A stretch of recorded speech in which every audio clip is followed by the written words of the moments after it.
listening to Resist and Restore, a podcast from the Circle of Hope Pastors where we're extending the table of our dialogue. I'm Johnny Rashid. I'm Rachel Sensenig. I'm Julie Hoke. And I'm Ben White. Glad to be connecting with you and extending the table, trying to include more people into our dialogue, which is really the heart of our community. This podcast is just one expression of it, but we hope that it helps us extend the table even further than it is. And so far, it's been going okay, so it's fun to do it together. So thanks for the effort here, guys. This is our 20th episode. Woohoo! Yeah, and this first section is Talkback. We, as Johnny said, we're always trying to have dialogue with each other, and it knits us together. This week, there was a lot of dialogue about the women's retreat that we had this past weekend. Obviously, in the pandemic, we couldn't meet together at the retreat center that we had planned, but we wanted to do something anyway. And so we got creative about a pandemic version for this retreat that involved online sessions, but also like smaller meetup groups all throughout the city. Small groups of women were meeting up and gathering to talk about their faith journeys, to encourage each other, to laugh, to have bonfires. And it was great to hear the stories on the retreat, but then even since then, I've been hearing this recurring goodness that came out of it. Rachel, you called it like collecting joy. Yes, I called it that because two of the women who were leading some of the content reminded us that it takes 20 seconds for a good memory to get lodged in our long-term memory. Because, we naturally remember the bad stuff for the survival of our species. And so we have to be intentional about holding and elongating those pleasant experiences, and it kind of rewires our brains and helps us work through our trauma and increases our capacity for love. So yeah, we were collecting joy at the end of the retreat to remember what God had done, and there were so many funny stories and moments of insight, often from things going wrong, right, Julie? Yes. It seemed so typical to come up against all of these very practical, sometimes technical barriers or problems when you're trying to make space in your life to have real relationships, to tend to your life with God. The noise and the distractions are abundant. So Friday night, the first gathering that I was a part of was a campfire up on Lemon Hill. It was a beautiful night. The stars were out. You could actually see them up there on the hill, away from the other city light. And it turns out that the campfire ring that we were using was about 6 feet away from a birthday party that was happening in a pavilion. So there was there was a gathering of people who were listening to music and laughing, and it was very distracting. And then it just kept happening. There was like a trains were going by. We're not even near the train track. I don't know why it sounded so close, but the trains were going by, whistles blowing, a low flying airplane. Like, we literally had to pause the conversation because we're all behind masks and 6 feet apart from each other. And at one point, one of the women said, "We're just going to have to shout our vulnerabilities." Which, nobody really wants to do.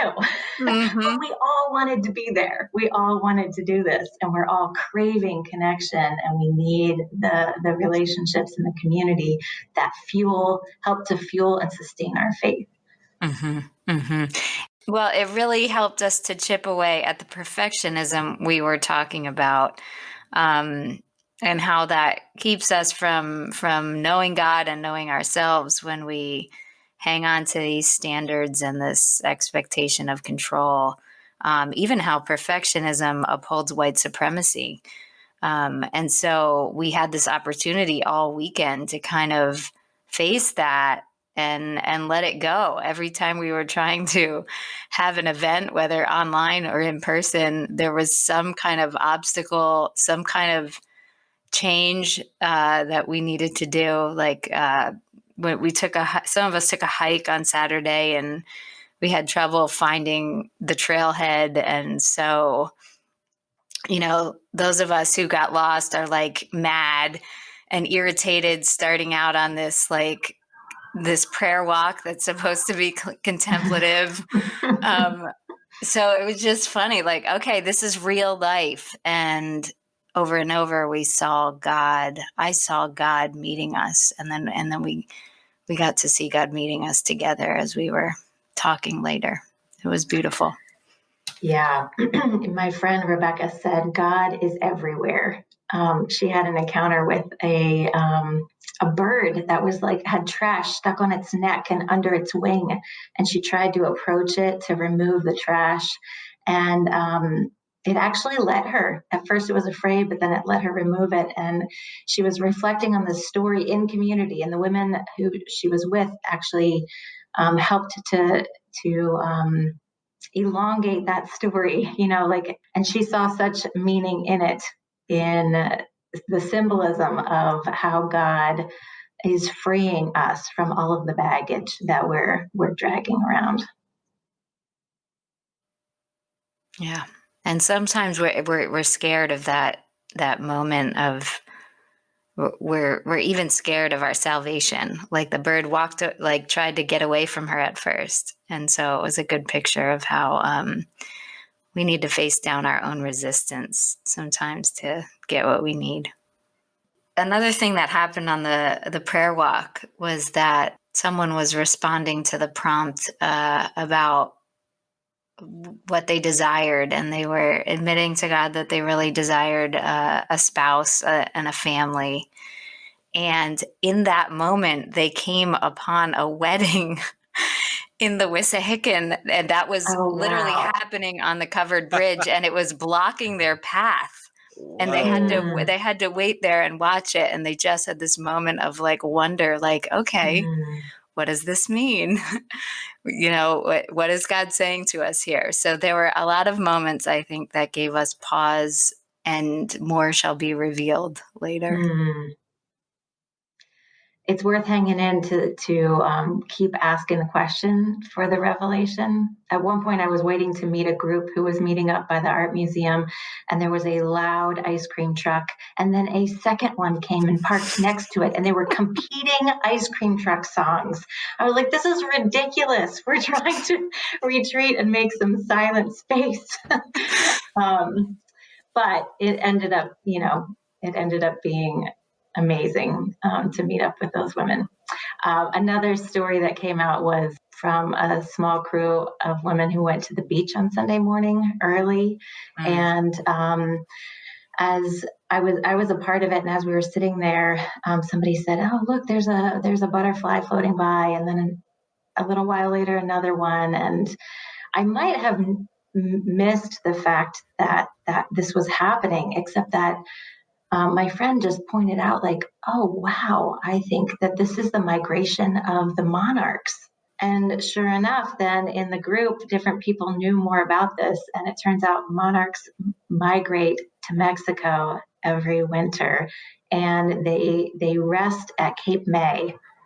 And so one by one, as we sat there, these butterflies were fluttering past along the shoreline, making their way to Cape May.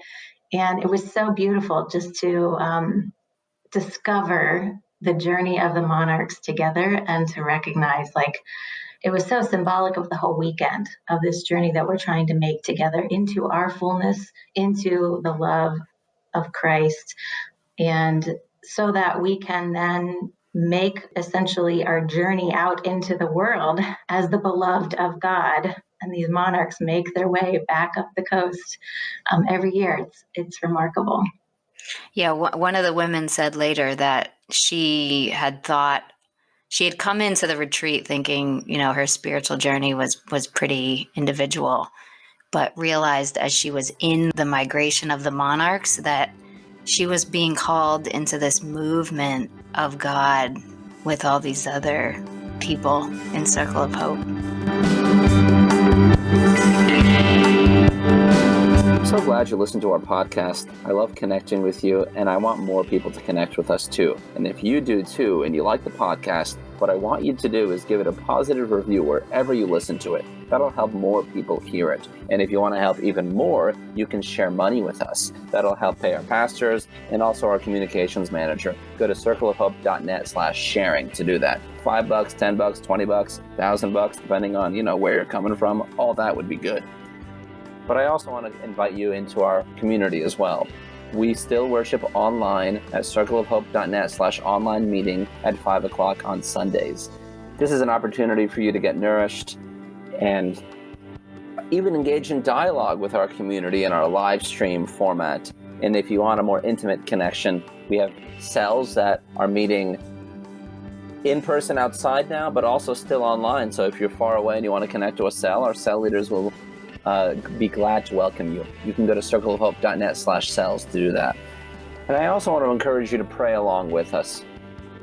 We have a daily prayer that's specifically designed for people on their first steps of faith at circleofhope.net/daily prayer. And also one for people that are a little bit further along. This one is called circleofhope.net/daily prayer deeper. And it has dozens of contributors and new content every day. So I think that's cool for that reason as well. You can find all of these resources on our website, circleofhope.net. If you want to talk, I want you to talk back to us like we just did Talkback about the women's retreat. If you have something to say about the show or a question or a subject for us to discuss, email us at resistandrestorepodcast@circleofhope.net. Thanks for listening.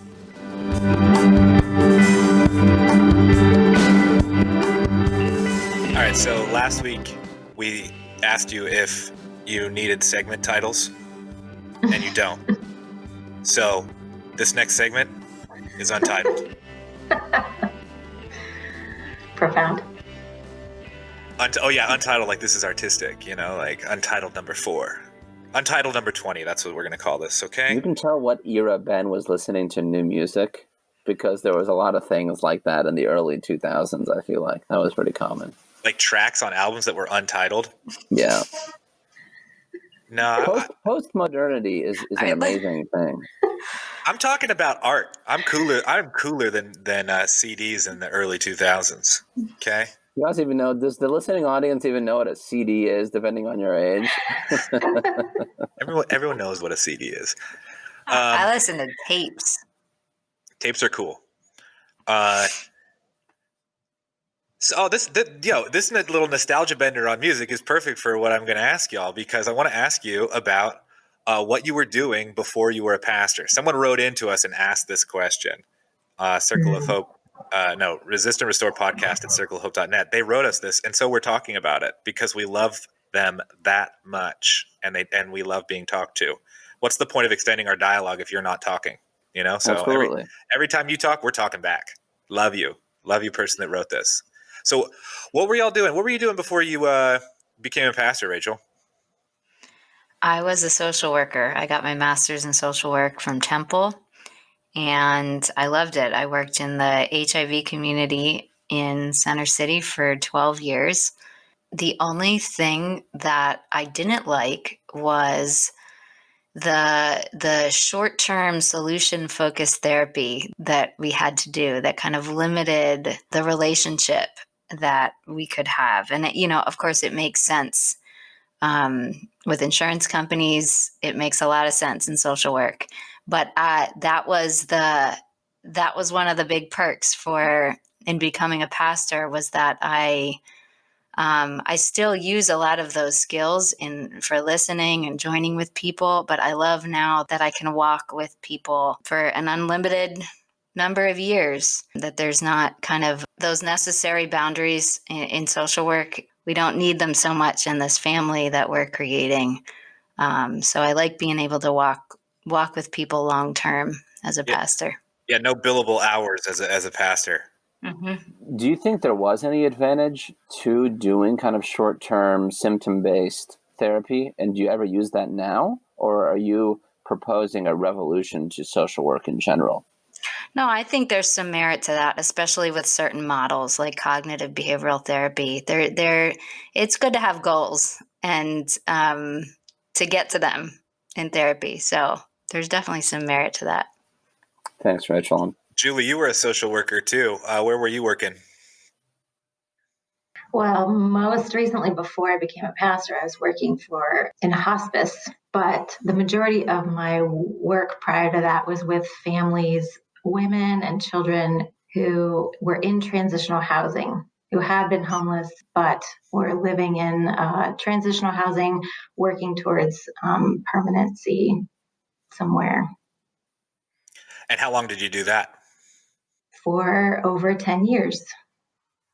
That was your whole professional career out of getting your master's degree, or did you start working before you got your master's degree? I started working. I worked for 5 years before I went back to get my master's. And actually, the reason I went back is because I had, as a case manager for 5 years, I was doing a lot of case management and seeing kind of some cyclical patterns in that people were struggling with, and just the effects of trauma. And I wanted to understand more what was going on. And that's really where I wanted to focus my work. So I went to get my master's, particularly to study the effect of trauma on the brain and the body, but also the organizations. I took a class with Dr. Sandra Bloom, who developed the sanctuary model, and it's a model of trauma-informed care, which everybody's talking about now, but that wasn't so much the case when I was there. And the idea is that the ways in which trauma affects individuals, there's also a parallel process that can happen in the organizations that are working with people who have experienced trauma. And so, behaviors or adaptive defense mechanisms that help people survive in the moment of trauma or in prolonged chronic stress can end up being maladaptive over time and get in the way of healthy relating and trust and community and all the things that people that we're built for. And the same thing can happen in organizations too. So that's what I studied, because I was experiencing all of it, not just with the folks that I was working with, but also in the organizations. And I was trying to make sense of what was happening, why there's these sort of repetitive patterns, and how to get out of it in order to have healthier systems and help people heal and recover. It sounds like it's super helpful for your work now because we're working in an organization, a system, a church.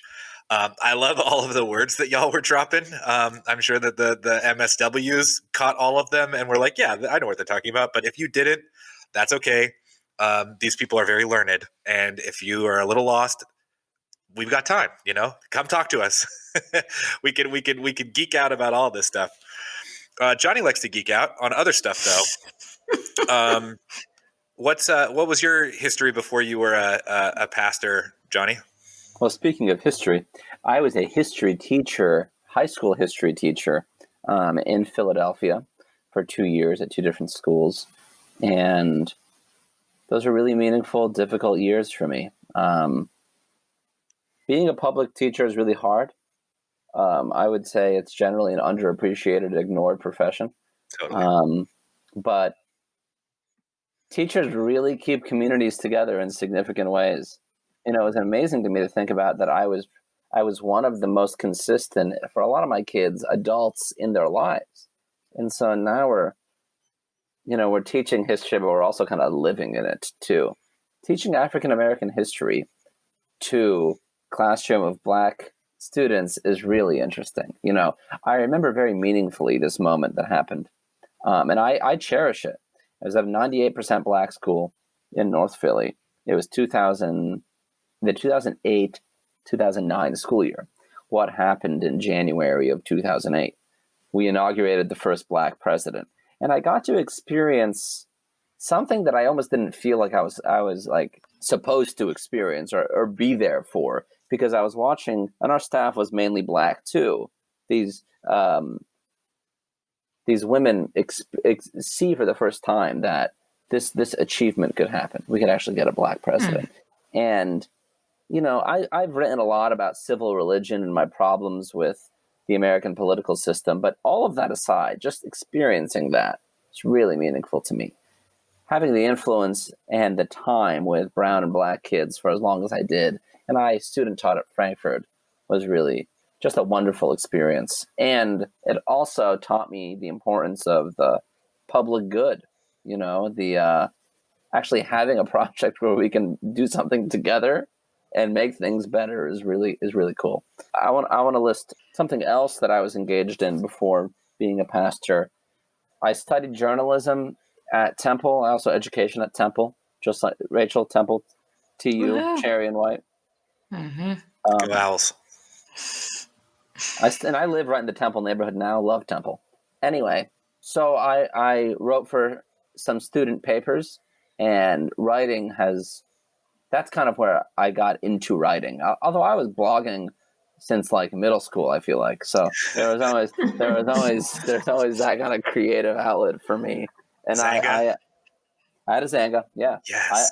I loved doing that. And so that was something else that I did. And I was also a foreman. This is my favorite job I ever had, probably. I was a ride foreman at Hershey Park, an amusement ride foreman. And I have a lot of opinions about how you should run your rides. And those are very meaningful years for me. So I'm grateful for that. And I just joined a Facebook group with employees from that era. And we're sharing stories about working for Hershey Park. It was a real great community to be a part of, to be honest with you. That's cool. Hershey Park and Philadelphia School District. What were you up to, Ben? Well, I feel like my story goes like this. I went to Mexico City with the Mennonite Central Committee for a year of intentional service when I was in the middle of my college degree, because I was like, this is stupid. I don't know what my life is about, but I know that I like Spanish, and I know that I want to hang out with the poor, I guess, was the, kind of grandiose idea. And while I was down in Mexico, I got this pretty clear direction from God that I needed to use my gifts to be a pastor, to lead the church, and kind of set me off on that. But I put a trajectory on it. Like I wanted to, and I think that's a fairly different experience of becoming a pastor than any of the three of you, right? Like, I was 20 years old, felt like God that told me that's what He wanted me to do, and so I went back, finished my degree, got married. Didn't want to go straight to seminary. Worked at community legal services in Philadelphia for a little while, and then went to seminary full time for 3 years. And when I got out, the plan was by the time I got out that I would have multiplied a bunch of cells. Cells are our basic building block in Circle of Hope. Multiply a bunch of cells, and I'll just be a church planter right out of seminary. But the growth of the local mission in West Philly was not as fruitful as I hoped. And so I had to kind of figure out what I was going to do next. And I landed in chaplaincy. I was a chaplain at Jefferson Hospital for a few years, which was so rewarding and powerful and transformative for me that it tempted me away from my vision that I had received when I was a young man. And I ended up sticking it out, ended up being pastor here in South Jersey. I was also a part-time pastor at our South Broad congregation, helping out, trying to push us towards multiplication. But my aspiration was always to be a pastor. And I feel very privileged to have made it that way. And the other steps have enriched me, but they were steps with a direction, I think. Our person who wrote to us, who I love, and we've already begun to answer this question. but I want to ask it from their mouth. Does your prior work and learning experiences, school and otherwise, shape how you pastor? If so, how? For sure. I really like to be with people, and social work gave me a chance to do that. And like I said, it's even better now with pastoring because we all take a long time to get better. You know, Sure enough. we need more than a 5-week program or something, or even a 5-month or 5-year program. And so I really enjoy kind of the extended edition to becoming whole with God in community. Something I learned when I was a chaplain that has been essential to me was that, and it's kind of intuitive, kind of poetic or visceral. The resurrection is in my bones. Like the resurrection of Jesus. The resurrection of Jesus is essential to my every breath because I confronted death so in the face, just so, and it was onslaught. It would have destroyed me at my tender young age of 27 had Jesus not been with me. I remember I was reflecting on this. Maybe it was just yesterday. I don't know why, but this little baby was in my brain. One of my first deaths in the hospital was a baby who was being taken off life support. He had had a traumatic birth and had never really had any brain functioning, and his mother was too distraught, kind of too life blown up to even be there. And so it was just the nursing staff that was charged to see this baby boy through his death. And they called on me to be with them in it and to minister to them in that. And again, that is just absolutely devastating. Oh, I know what it was. I was watching Call the Midwife and a baby died. That's why I thought of him. Call the Midwife is also a good way to get the resurrection in your bones. I recommend it, and I have in Spiritual Show and Tell. But no, it was one Lent where I decided that I had to go. I had part of my fuel for the job was eating lunch and then going to the chapel to pray. I had to do it or I couldn't do my job. I had to go and let the resurrection beat death every day. And that requirement influences my main job as a pastor is proclaiming the resurrection. And for it to be more than an intellectual exercise, for it to have gotten into my bones in this like I need it like food kind of way, I don't think that would have happened without the extremity of having death being a major part of my life every day. Ben, I can relate to that in my particular area of social work with folks with HIV. I did experience a lot of death along with them, but it was also so rewarding, the kind of honesty that we could have in the therapeutic relationship. They wanted to talk about spirituality and faith. And in fact, that was the last thing I was hired to do there, was to be a consultant and lead spirituality groups. And I developed this model that actually went all over the country then. And it was really exciting because it was they were making a break out of religion being a pathology, and realizing that people actually that faith is actually could be a strength, not a pathology. And I was able to work with that, and it was beautiful. I did not know that went all around the country. I remember you doing that, but that's so great. I didn't know that. That's so cool. Mm-hmm. Mm-hmm. Julie, how does your prior work and learning experience shape how you pastor, or does it? And if so, how? That's the question. Yeah, definitely does. I have been changed in my 12 years or more of social work experience. And Rachel, you telling that story reminded me of, there was a trauma group in the women's prison, Riverside Correctional Facility, that I was invited to be a part of. And it was early on in my schooling. And so most of what I did in that group was just sit and listen. My partner was facilitating the group mostly, but I was there and present and listening. And I wrote down things that these women would say as they were processing. And in the end, I read it back to them. And I remember one woman's eyes just filled with tears and said, "Wow, you really hear me. You really are hearing us." And I realized that was the gift I was bringing, was the ability to sit with people in their pain and to listen. And so that's definitely one way that my experience has shaped me and continues to shape my work as a pastor. And don't you begin to trust that silence and that listening? Absolutely. I don't think that everyone has gotten over that hump. You know, the awkwardness of sitting with someone and just listening. There's a lot of pressure to have something to say. Yeah. And especially when we're with people in their pain, the discomfort of that can prompt us to do any number of things out of our own defenses, our own inability to hold the reality with them. But I think being able to sit in the silence and to hold the pain is really powerful and very healing, especially for people who have experienced trauma. I totally lost my train of thought.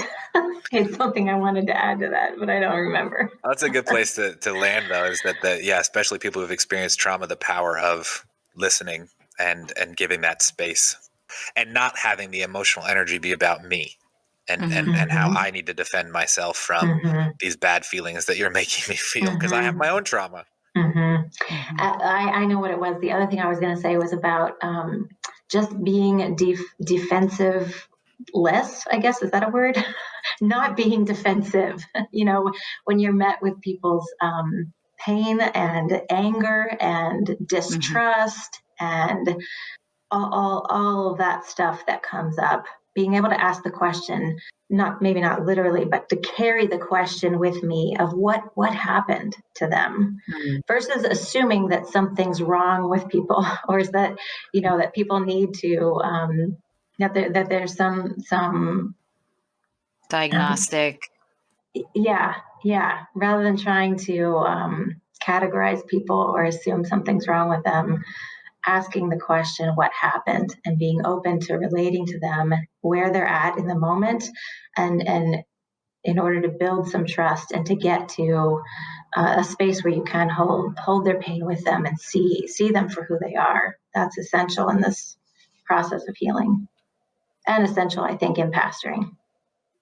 Johnny, I think you definitely bring your teaching gifts to our team and to our church, and even the history angle. You keep good stats for us and help us tell the history of Circle of Hope. Johnny is Circle of Hope's archivist. None of which I applied in the classroom as a history teacher in Philadelphia. So there is some training in pedagogy, but in general, the thing that I did there was try to relate to the kids as best as I could. I was also on the building committee, and so I related to the powers too. And I always loved being an advocate for the teachers, still do. But I will say this: Hershey Park, where I worked, taught me a lot of things, and so did journalism and writing. And writing is great for pastors and for everybody. And the only way to get better at it is to do it all the time. But that's a separate point. What I want to focus on is this. I was a foreman at Hershey Park, and there's 3 things that I learned from this. I know I love this. It's great. It really did impact me. Are you missing the amusement rides or something right now? I miss Hershey Park. I think about Hershey Park every day. I'm serious. Come on, y'all. He's sincere about this. Let's go. Okay. All right, first of all, I loved being proud of the park, and I loved being its representative. And I was part of a tribe in the park, just like I am in Circle of Hope. And so I was a Hershey Park guy. I wasn't a park rat, as we pejoratively called them, the people that would spend all their time in the amusement park after their shift. But I was proud of the badge, so to speak. And that taught me something about how to be loyal to a group of people. And then I also observed this community forming of employees. And some of them got married and had a whole life together. And I thought, wow, community is really valuable, and people will look for it wherever they can find it. And I'm grateful for Hershey Park because it taught me that. And it gave me some of that too. It was really formative, and it's just exciting to be around people that are your age trying to do the same thing too. And also, you cannot be conflict avoidant if you are managing a ride, because men from Long Island will yell at you about everything you're doing wrong because you're a twerp. You're 16, 17, you don't know what you're doing, and they're waiting in line. It's hot out, and so you have to work a crowd, get the queue under. Like, there was moments where they're waiting for an hour, 20 minutes to get on the ride, and then it starts raining, and then they can't go on the ride. And so you can imagine the frustration that they tell you because they know about the ride for some reason, and they're telling you, no, I can. Or like I'm arguing with a pregnant woman about why she can't ride the roller coaster because she's all these great moments of like human engagement dynamic in this stressful time. And I loved that. I loved the high stress, intense environment. I worked 12 double shifts in a row once. That's my record.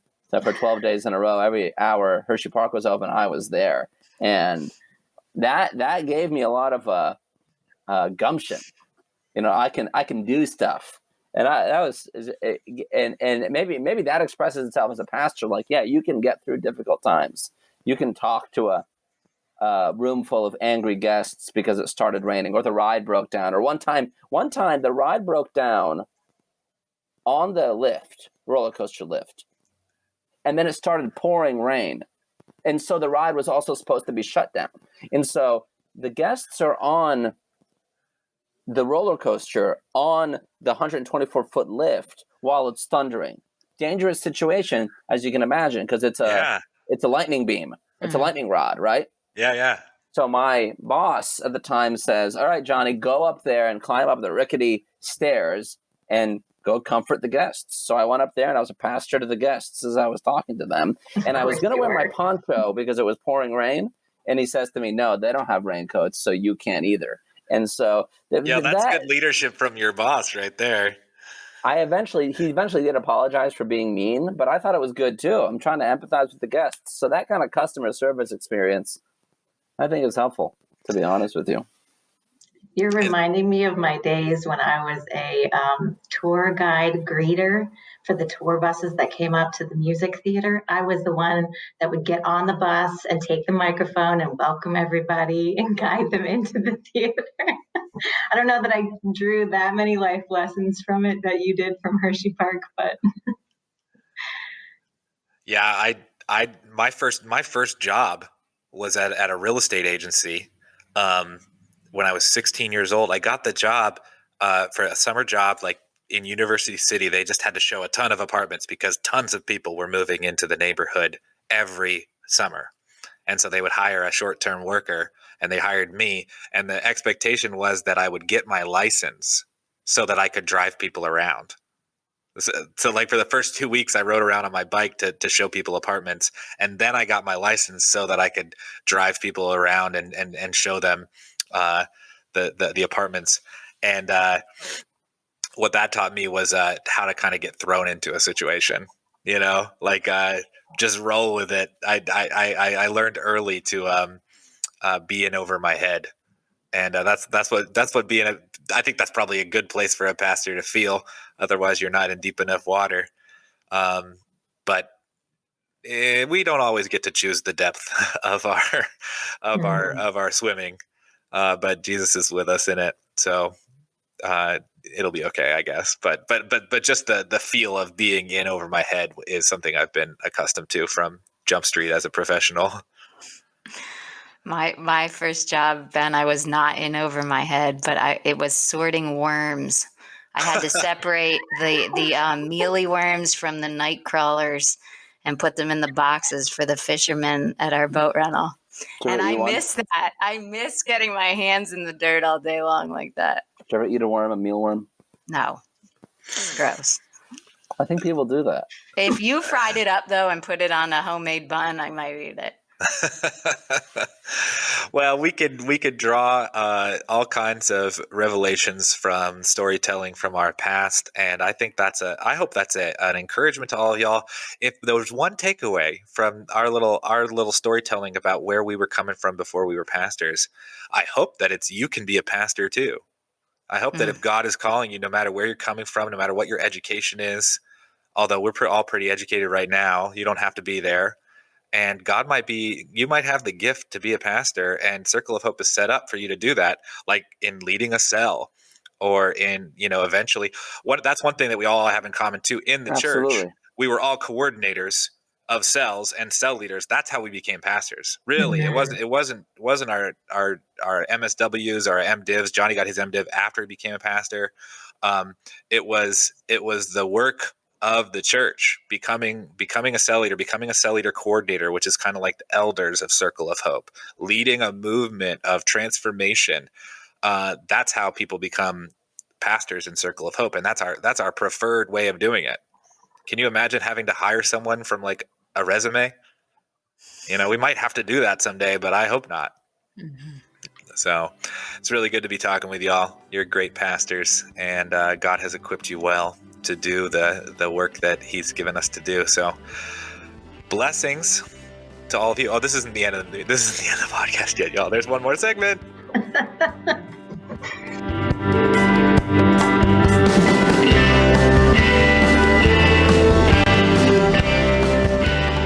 So our last segment is called Spiritual Show and Tell, and it's where we talk about what has been nourishing our souls recently.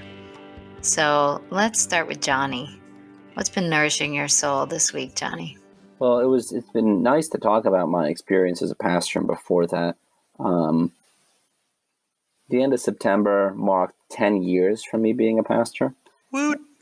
And I just got a chance to reflect upon where I have been and where I am going. It's like the question that God asks Hagar when she's in the wilderness. And one of the things this is what nourished my soul, the possibility for growth, and how reflection can encourage you that God first has been with you in your trouble, but also that God is faithful and God keeps moving with you as you develop. I mean, when I first started, 24 years old, I was super hothead. I maybe I just had to be that guy, but I'd have a showdown about everything. I was it had to go a certain way. I distinctly recall this, and I took things personally that were not personal. And if someone ever moved away, I thought they, hated me. And there was, and some of that's still in there. But there's all of these raw feelings that I had that expressed themselves, and I was just talking to somebody else who needed to journey somewhere else in her life, and I thought, and this person's been journeying with me for a long time, and I thought, wow, things have really changed even within me and my posture and approach to this, and the grace of God.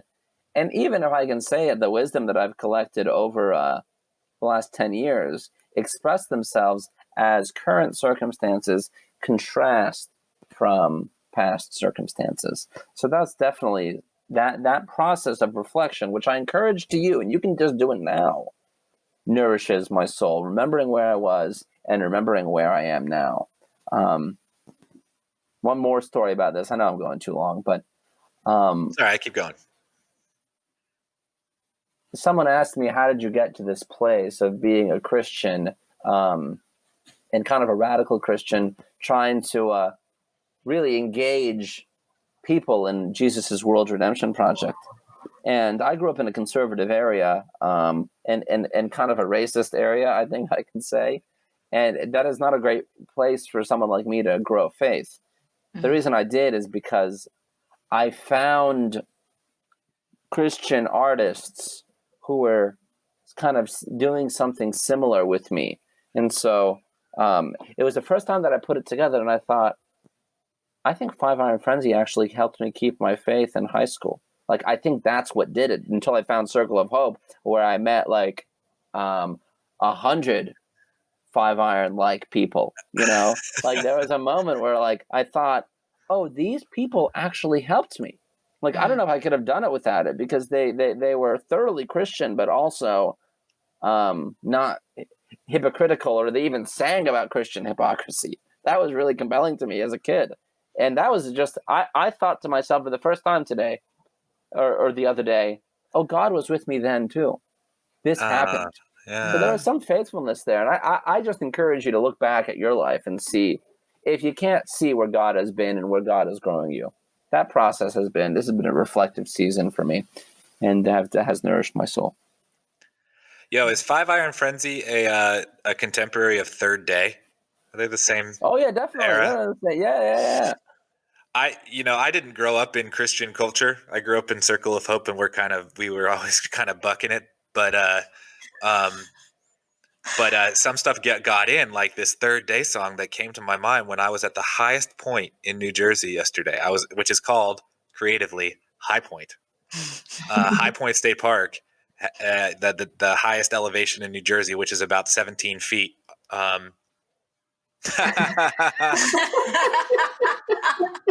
Listen to me, y'all. That was a good joke. No, it's much more than 17 feet.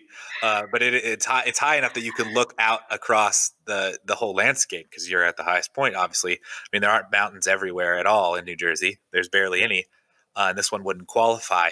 But atop this very high hill, I could see these 1,000 hills roll ever on in footprints of a mighty God.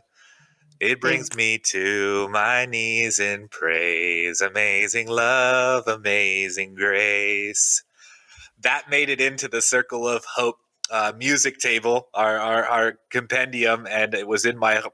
It was right there when I needed it, atop the mountain, looking at the 1,000 hills rolling ever on, and I had a song of praise in my heart to sing for it. Mm-hmm. So I'm giving Third Day the credit. I had to look it up, who sings this song, because I actually thought for sure it was a hymn, but I think they wrote it in 1990. Please correct me, Google. I still don't believe it, but they say that Third Day actually wrote this very hymn-like song. They wrote a song in the style of a hymn. Mm-hmm. Yeah, in 1990. That song is only 30 years old, which is already ancient. But it was part of my childhood, I guess, because it made it in, and those good old songs, I guess they're hymns in my heart. And I also wanted, the thing that nourished my soul was that song, but it was also being atop of the highest point in New Jersey and looking at all the beautiful foliage. I didn't go to my actual knees, but I was praising God. Mm. And before the West Coasters with their tall mountains start criticizing the East Coast rolling hills, just so you know, they've been around longer. They have more wisdom in them. You have like teenager mountains. We have very wise old hills over here. That's my East Coast pride proclamation. I'm from California. Your mountains suck. Well, the Sierra Nevadas or whatever. They're beautiful. But I saw your picture, Ben, and it is beautiful. So thanks. How about you, Joel? Yeah, what's been nourishing my soul? I would say it's little acts of kindness. I think in the midst of this pandemic, as it stretches on, it's turning my heart to gratitude for even the littlest things. And the other night I was in a training with you all, actually, at our cell leaders, downstairs in my basement. And as we were wrapping up, I was smelling this amazing smell coming from upstairs, which I thought was odd because Steve doesn't do a whole lot of baking. And I came upstairs to find that my neighbor, Zakia, had brought over a pan of sweet potato, like the sweet potato dessert with marshmallow on the top, and he was baking it, and it smelled amazing. And though it probably wasn't the best choice to dive into that at like 9:30 at night, we tore it up. It was delicious. Sounds good. Yeah, she brought it over to bless us, and it really did. And then later that week, it was my friend Lindsay and Kathy's birthday on the same day. And so my whole family decided we always take a walk in the afternoon anyway. And we decided we would load up with instruments and serenade them outside their house by singing happy birthday. We got a couple more friends to come along. So we made this birthday parade around the neighborhood and made a lot of noise. And it was really fun. That's awesome. That is awesome. Yeah, so there's just been these little acts of kindness, both that have been done towards me and that I've been able to pass on. And I think the goodness of God is that even something small, when we don't even feel like we have much to give, even something small can bless someone else. So even if you're feeling in the need of some of that kindness, passing it on to someone else can bless you. And nourish your soul. Good word. My friend Dee Dee did that by writing a book called The Soulmaking Room. And I'm just devouring it now. And it's so good. It took me a couple years to dive into it because when she was writing it, she told me it was about failure and loss and midlife. And that didn't appeal to me at all 5 years ago. I felt like I didn't know much about that, but now I know something about it. And so it's really speaking to me. And of course, she talks about so much more. But the premise is about the Shunammite woman who builds a room in her house for the prophet Elisha.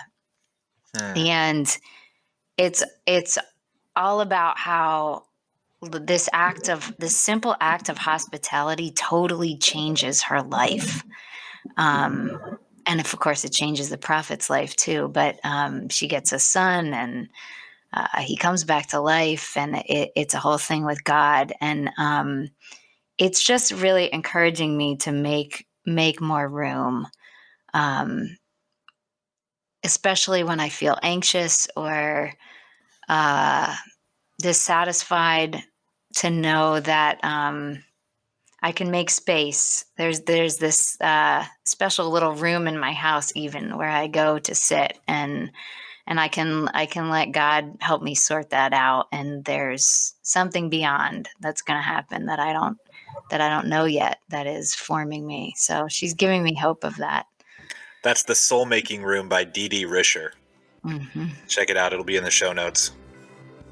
Absolutely. Thank you all for sharing. And please write to us and tell us what you want to talk about, and we'll be happy to incorporate it on this show. Take care.